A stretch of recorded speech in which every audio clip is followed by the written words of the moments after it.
یکم ذی الحجہ کے بعد ناخن اور بال کاٹنا۔ ذی الحجہ کے پہلے 10 دنوں میں بال اور ناخن نہ کاٹنے کی شرعی حیثیت کیا ہے؟ کیا یہ صرف قربانی کرنے والوں کے لیے ہے یا سب مسلمانوں کے لیے ہے؟ نیز اگر کسی کی حجامت زیادہ بگڑی ہوئی ہو کیا وہ ان دنوں میں بال بنوا سکتا ہے؟ رحیم داد 4 سدہ سے۔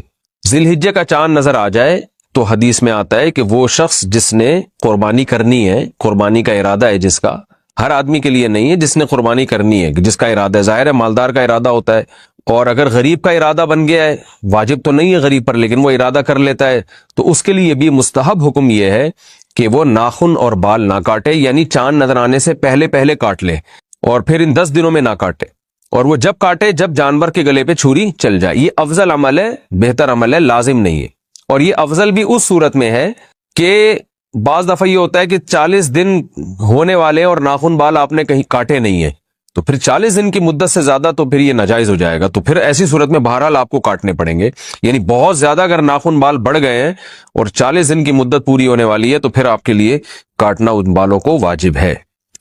قربانی اپنے وطن میں ہو تو بال وغیرہ کس حساب سے کاٹیں گے؟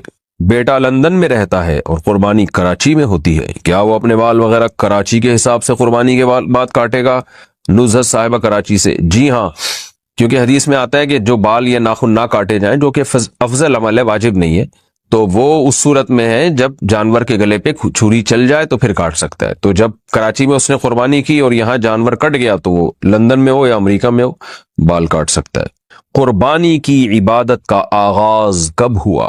کیا قربانی حضرت ابراہیم علیہ السلام کے زمانے سے شروع ہوئی ہے؟ اس سے پہلے بھی ہوتی تھی؟ نہیں جی، حضرت ابراہیم علیہ السلام سے پہلے جو نبی تھے وہ کس چیز کی قربانی کرتے تھے؟ عثمان گوجرانوالہ سے۔ قرآن سے اشارہ ملتا ہے کہ قربانی حضرت ابراہیم علیہ السلام سے پہلے بھی ہوتی تھی، مگر اس شکل میں نہیں تھی، وہ دوسری شکل میں تھی۔ اذ قربا قربانا فتقبل من احدہما ولم يتقبل من الاخر۔ قابیل اور حابیل نے قربانی پیش کی تھی، حابیل کی قبول ہو گئی، قابیل کی رد ہو گئی، تو اس سے بھی متبادر یہی ہوتا ہے کہ انہوں نے جانور ذبح کر کے اللہ کے ہاں پیش کیا تھا، لیکن کوئی صحیح یقینی مستند بات نہیں ہے اس بارے میں۔ البتہ ابراہیم علیہ السلام سے پراپر اس سنت کا آغاز ہوا ہے، ان کو بیٹے ذبح کرنے کے لیے لٹایا گیا اور پھر انہوں نے اللہ کے حکم کو پورا کیا اور اللہ نے بیٹے کے بجائے ایک جانور دے دیا ان کو۔ تو ہم جو قربانی کی سنت کو پورا کرتے ہیں وہ ابراہیم علیہ السلام کی سنت کو تازہ کرنے کے لیے، ان کی سنت کو زندہ کرنے کے لیے، تو ہماری والی قربانی حضرت ابراہیم سے ہی شروع ہوئی ہے۔ البتہ قربانی یعنی جانور اللہ کے لیے ذبح کرنے کا فلسفہ ہمیں قرآن و سنت سے اشارہ ملتا ہے کہ وہ پہلے سے بھی تھا۔ وہ نابالغ صاحب نصاب ہو تو کیا قربانی واجب ہوگی؟ اگر نابالغ بچہ یا بچی صاحب نصاب ہو تو کیا اس پر قربانی فرض ہوگی یا نہیں؟ محمد جعفر علی، نہیں فرض ہوگی، اس لیے کہ عبادات جو ہے وہ بالغ لوگوں پر فرض ہوتے ہیں، نابالغ پر نہ زکوٰۃ فرض ہے اور نہ قربانی، اگرچہ وہ مالدار ہی کیوں نہ ہو۔ قرض دار پر قربانی کا حکم۔ ایک آدمی صاحب نصاب ہے مگر اس نے لوگوں کا قرض بھی دینا ہے، کیا اس پر قربانی واجب ہوگی؟ محمد اسامہ چنیوٹ سے۔ دیکھیں، اگر وہ صاحب نصاب ہے، جو میں اس سیشن کے شروع میں پورا ایک قربانی کا نصاب بتا چکا ہوں، اس پہ ایک کلپ بھی ہے آپ دیکھ سکتے ہیں، تو اگر صاحب نصاب ہے تو اس میں قرض مائنس کر کے دیکھا جائے گا کہ صاحب نصاب ہے یا نہیں۔ مثال کے طور پر ایک آدمی کے پاس 1 لاکھ کیش روپے پڑے ہوئے ہیں تو وہ تو صاحب نصاب ہے، کیونکہ 52.5 تولہ چاندی 65-70 ہزار تک کی آ رہی ہے آج کل، تو 1 لاکھ جس کے پاس ہے وہ صاحب نصاب ہے، لیکن 50,000 اس پہ قرضہ بھی ہے، تو 1 لاکھ میں سے 50,000 مائنس کریں گے تو بچے گا 50,000، تو 50,000 پہ قربانی واجب نہیں ہے۔ تو قرضہ مائنس کر کے بھی اگر وہ صاحب نصاب ہے تو اس پر قربانی واجب ہے، قرضہ مائنس کر کے صاحب نصاب نہیں ہو رہا تو اس پر قربانی واجب نہیں ہے۔